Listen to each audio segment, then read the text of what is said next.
समुद्र बाहर से शांत लेकिन भीतर अनगिनत रहस्यों से भरा हुआ। इंसान ने चांद पर कदम रख दिया, लेकिन आज भी समुद्र की गहराइयों का बड़ा हिस्सा उसके लिए अंधेरा है। जब रात के समय लहरें बिना हवा के उठने लगती हैं, जब पानी की सतह पर अचानक अजीब कंपन महसूस होता है, तब एक पुराना डर फिर से जिंदा हो जाता है। एक ऐसा डर जिसका नाम हजारों साल पहले रखा गया था, लेवायथिन। प्राचीन समय में जब इंसान के पास न रेडार था न सबमरीन, तब भी वो जानता था कि समुद्र में कुछ ऐसा है जो उससे कहीं ज्यादा शक्तिशाली है। हिब्रू बाइबल के पन्नों में लेवायथिन का जिक्र किसी कहानी की तरह नहीं, बल्कि एक चेतावनी की तरह किया गया। एक ऐसा जीव जिसे ईश्वर की सबसे भयानक रचनाओं में गिना गया। लिखा गया कि उसकी त्वचा को कोई हथियार भेद नहीं सकता, उसकी आंखें जलती हुई प्रतीत होती हैं और उसकी सांस से आग जैसी गर्मी निकलती है। ये शब्द किसी कवि की कल्पना नहीं थे, बल्कि उस डर की अभिव्यक्ति थे जिसे इंसान महसूस कर चुका था। बुक ऑफ जोब में लेवायथन का वर्णन पढ़ते समय ऐसा लगता है जैसे इंसान और प्रकृति के बीच की लड़ाई को शब्दों में ढाला गया हो। वहां सवाल किया जाता है कि क्या इंसान लेवायथन को वश में कर सकता है? क्या वो उसकी ताकत को चुनौती दे सकता है? जवाब कहीं लिखा नहीं गया, क्योंकि जवाब पहले से तय था। लेवायथन इंसान को उसकी औकात याद दिलाने के लिए था, ये बताने के लिए कि समुद्र किसी का नहीं है। ये रहस्य और गहरा तब हो जाता है जब हम देखते हैं कि लेवायथन जैसी कहानियां सिर्फ एक धर्म या एक सभ्यता तक सीमित नहीं है।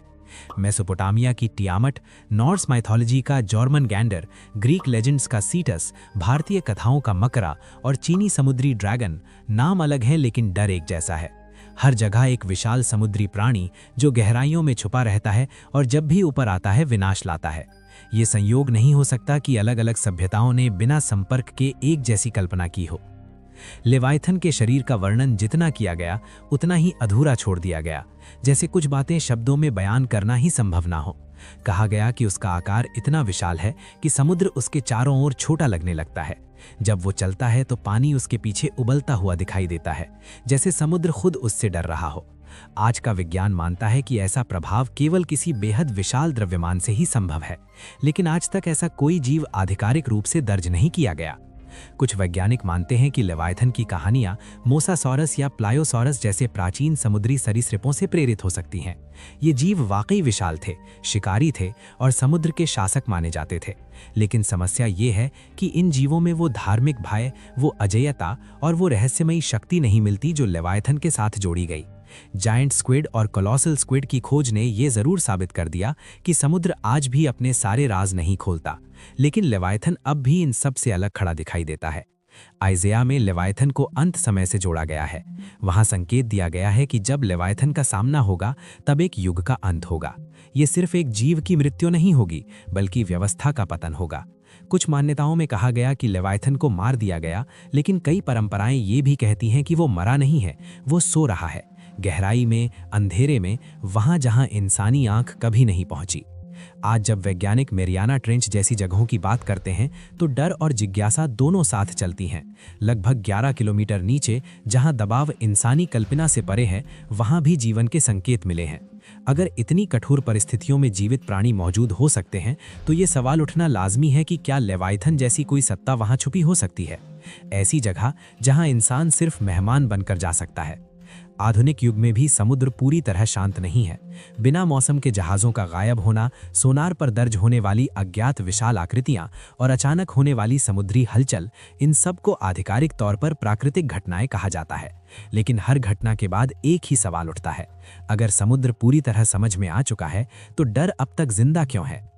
लेवायथन को प्राचीन ग्रंथों में शुद्ध बुराई नहीं कहा गया, उसे एक चेतावनी माना गया, एक याद दिलाने वाला संकेत कि इंसान चाहे जितना भी शक्तिशाली बन जाए, कुछ ताकतें हमेशा उससे बड़ी रहेंगी।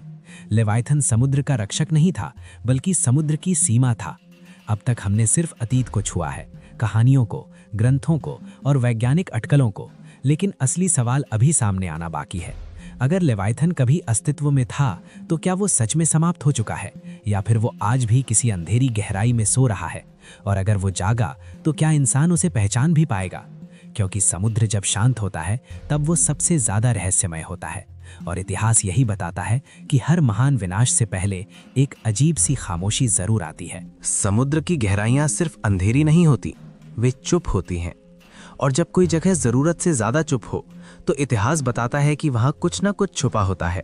आधुनिक तकनीक के बावजूद इंसान आज भी समुद्र के भीतर उतना ही अनजान है जितना हजारों साल पहले था। सैटेलाइट सतह को देख सकते हैं, सोनार आवाज पकड़ सकता है, लेकिन गहराइयों में क्या हिलता है, क्या सांस लेता है, ये आज भी पूरी तरह स्पष्ट नहीं है। और इसी अंधेरे में लिव्याथन की कहानी फिर से जिंदा होती है। 20वीं सदी के मध्य से कई नेवल रिकॉर्ड्स में ऐसे अनएक्सप्लेन्ड इंसिडेंट्स दर्ज किए गए हैं जहां सबमरीन्स ने असामान्य आकार की हलचलें रिकॉर्ड की। ये ऑब्जेक्ट्स ना तो किसी जात व्हेल से मेल खाते थे, ना किसी पनडुब्बी से। कुछ मामलों में तो सोनार पर दिखाई देने वाली आकृतियां इतनी विशाल थीं कि ऑपरेटर्स को लगा सिस्टम में खराबी है। रिपोर्ट्स को क्लासिफाइड कर दिया गया और आधिकारिक तौर पर उन्हें सेंसर एरर कहकर बंद कर दिया गया।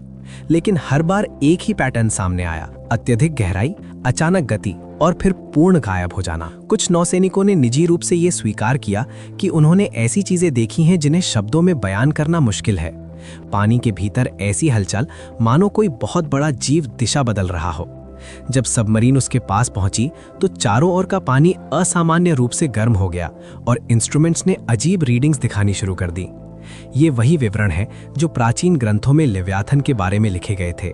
पानी का उबलना और आसपास की प्रकृति का असामान्य व्यवहार। इसी दौरान एक नया शब्द सामने आया, USO यानी अनआइडेंटिफाइड सबमर्ज्ड ऑब्जेक्ट।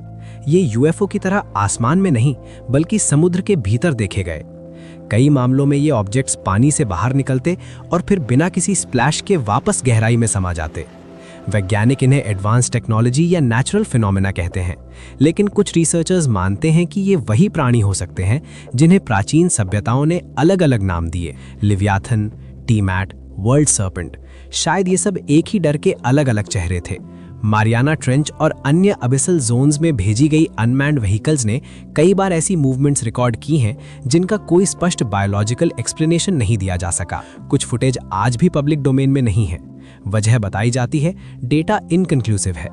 लेकिन सवाल ये है कि अगर कुछ भी असामान्य नहीं था तो उसे छुपाने की जरूरत क्यों पड़ी? इतिहास गवाह है कि जब भी इंसान किसी ऐसी चीज के करीब पहुंचता है जिसे वो समझ नहीं सकता, तो वो उसे या तो भगवान बना देता है या फिर फाइलों में बंद कर देता है। लिव्याथन को लेकर एक और थ्योरी ये भी कहती है कि ये सिर्फ एक जीव नहीं बल्कि एक स्पीशीज हो सकती है। शायद कभी ये जीव समुद्र के शीर्ष शिकारी थे और समय के साथ या तो विलुप्त हो गए या फिर इतनी गहराई में चले गए जहां इंसान की पहुंच नहीं। प्राचीन ग्रंथों में लिव्याथन को अकेला बताया गया, लेकिन कुछ टेक्स्ट्स में संकेत मिलते हैं कि वो अकेला नहीं था। अगर ऐसा है तो ये कल्पना और भी डरावनी हो जाती है कि समुद्र की गहराइयों में आज भी कुछ ऐसा मौजूद हो सकता है जिसे इंसान ने कभी ठीक से देखा ही नहीं।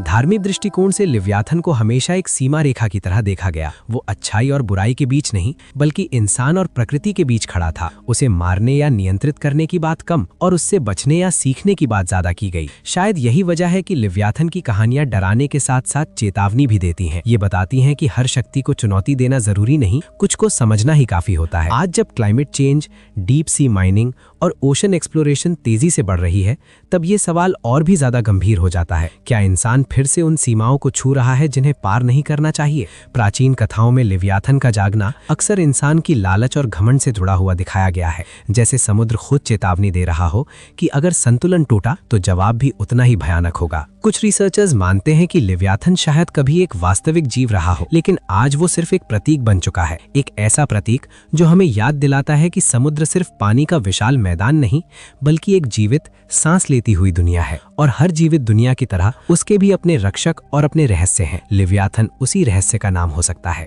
लेकिन कुछ सवाल ऐसे हैं जो प्रतीकों से आगे जाते हैं। अगर लिव्याथन सिर्फ एक कल्पना है तो इतनी सदियों तक उसका डर क्यों बना रहा? अगर वो कभी था ही नहीं तो अलग अलग सभ्यताओं ने उसे एक जैसा क्यों देखा? और अगर वो अब नहीं है तो समुद्र की गहराइयों में आज भी वो अजीब सी बेचैनी क्यों महसूस होती है जिसे वैज्ञानिक पूरी तरह समझा नहीं पाए हैं? शायद लिव्याथन आज भी वही है जहां वो हमेशा से रहा है, अंधेरे में, गहराई में, शांत। वो हमला नहीं करता, वो पीछा नहीं करता, वो सिर्फ इंतजार करता है। इंतजार उस पल का जब इंसान फिर से ये भूल जाए कि समुद्र उसका नहीं है। और जब ऐसा होता है तो इतिहास बताता है कि समुद्र हमेशा याद दिलाता है, क्योंकि कुछ रहस्य खत्म नहीं होते, वे बस गहराई में चले जाते हैं। और लिव्याथन शायद उन्हीं में से एक है। समुद्र आज भी शांत है, लेकिन जो लोग इतिहास को जानते हैं वे ये भी जानते हैं कि समुद्र की सबसे खतरनाक हालत तूफान नहीं होती, बल्कि वो खामोशी होती है जो किसी बहुत बड़ी चीज के हिलने से पहले आती है।